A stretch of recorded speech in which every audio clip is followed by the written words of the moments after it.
Great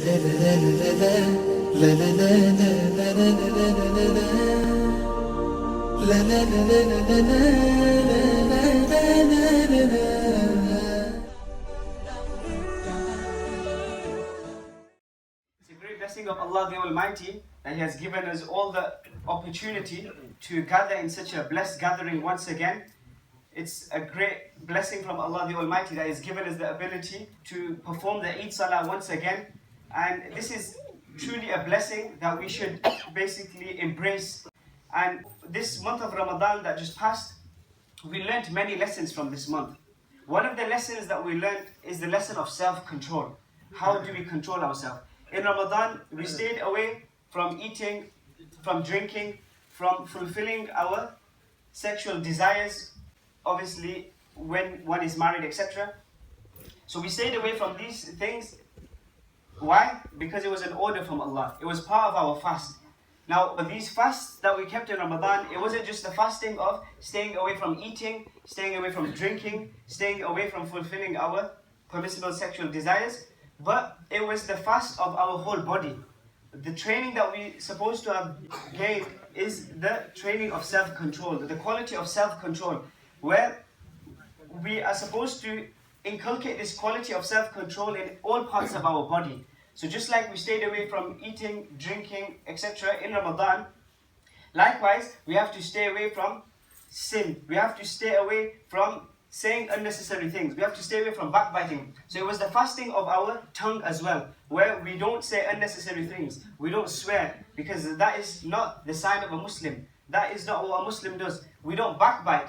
We safeguard our tongue. We make sure we safeguard our hands as well, because this was a fasting of our hands as well, where we don't use our hands unnecessarily towards others. We don't hit anyone, etc. Likewise, it was the fasting of our eyes, where we don't unnecessarily look at unlawful things, illicit things, where we control our gazes. Likewise, it was the fasting of our ears as well, where we don't listen to unlawful things. Likewise, it was the fasting of our feet as well, where we don't walk towards sin, etc. So in this month of Ramadan, one of the main qualities that we're supposed to have learned is the quality of self-control in our whole body. And we need to maintain this throughout the year. Another lesson, important lesson that we learned in Ramadan was the lesson of instilling into ourselves the fervor to do good deeds. So doing good deeds at all times, no matter how minute they are and no matter how minute they were in Ramadan. Because in Ramadan, a person is spiritually uplifted. And because he is spiritually uplifted, he has the fervor in himself to do good deeds. And whenever he gets the chance to do good deeds, no matter how minute it may be, especially when it comes to charity, etc., he latches on to the chance of carrying out the good deeds. So we need to maintain this throughout the whole year as well, no matter how minute the good deed may be in our eyes. Because we never know what good deed, no matter how minute it may be, it could be the means of our salvation from hellfire. It could be the means of our admittance to paradise. It comes in one narration that on the Day of Judgment, there will be a person, he will come in front of Allah the Almighty. He would have done no good deeds whatsoever in his life.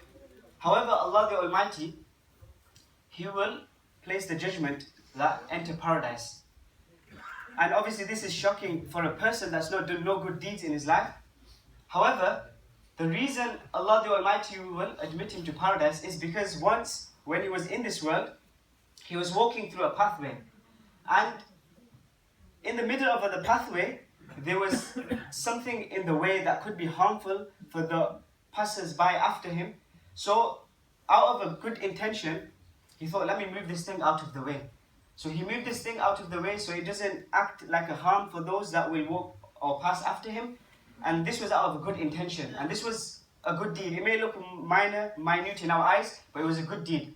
Allah the Almighty, He loved this action so much that it comes in the narration that on Day of Judgment, Allah will admit him to paradise. So we can see from this that, moving something harmful from the pathway, it may be something minor, something minute in our eyes, but we never know. If we do it with a good intention, with the intention solely for Allah the Almighty, then it could be the means of our admittance to paradise, could be the means of our freedom from hellfire, and that's what we want. That's our ultimate goal. That's why we have come to this world.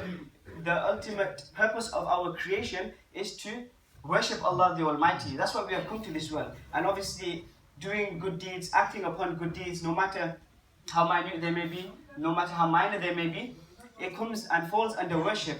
And that's why we've come to this world. Allah the Almighty mentions in the Quran, وَمَا خَلَقْتُ الْجِنَّ وَالْإِنسَ إِلَّا لِيَعْبُدُونَ. I have not created jinn nor mankind but for my worship. So we have come to this world to worship Allah. So we need to keep this in mind at all times. That am I fulfilling the purpose of my creation? Whenever we carry out any action, we need to ask ourselves, will Allah be happy with me?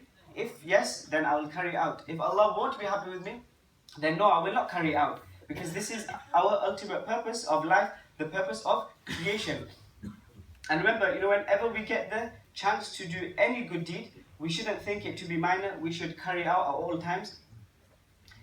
A story comes to mind where once there was this old lady, and she used to live in the villages of the Indo-Pak subcontinent at that time, and she never used to do any extra acts in her life. She used to act upon the compulsory actions, so 5 times daily salah, the fasting in Ramadan, etc. But she never used to do any supererogatory acts. Came the time of her death. When she was on her deathbed, then she was uttering some words. She was saying in Arabic, هَذَانِ الرَّجُلَانِ يَقُولَانِ أُدْخُلِ الْجَنَّةِ. Now, her family members, they weren't well versed in Arabic, so they never knew what she was saying. So the first thing that came to mind was that we need to call the Imam Sahib of our local masjid, because he may know Arabic, and the youngsters of the household, they were well versed in Arabic in the sense that they used to recite Quran. They never understood Arabic, but they used to recite Quran, etc. They had the idea that, she's saying something in Arabic. So they ran to the Imam of the masjid, local Imam. They called him and they explained to him that, quickly come down. Our grandmother's passing away and she's saying something. We need you to find out what she's saying. So the Imam Sahib came and he listened. He put his ear a bit close and he understood what she was saying. Anyway, everything took place. She passed away and her ghusl, she was bathed, etc. And then funeral prayer took place and then she was buried, etc. as per normal. After that, the Imam Sahib spoke with the family members, and the family members obviously asked in detail, what was she saying? So the Imam replied and said, she was saying in Arabic that these 2 people are saying to me, enter paradise. So then the family members were a bit shocked, saying that when she is saying that these 2 people are saying to me, enter paradise, who is she referring to? So then the Imam Sahib said that, when a pious person passes away, then his or her eyes of reality open. If any of us have seen any people that have passed away, when they pass away, many a times before they close their eyes or before their eyes are closed, their eyes are really wide open. Why? Because they start visualizing angels, etc. They can start seeing the unseen. So obviously out of shock, they open their eyes really wide. So the Imam Sahib was explaining that when she was saying, these 2 men are saying to me, enter paradise, she's referring to angels. That these 2 angels are saying to me, enter paradise. And when pious individuals pass away, before they pass away, they're normally given the glad tidings of paradise on their deathbed at the time of death, or even before they pass away. So this was a pious person of yours.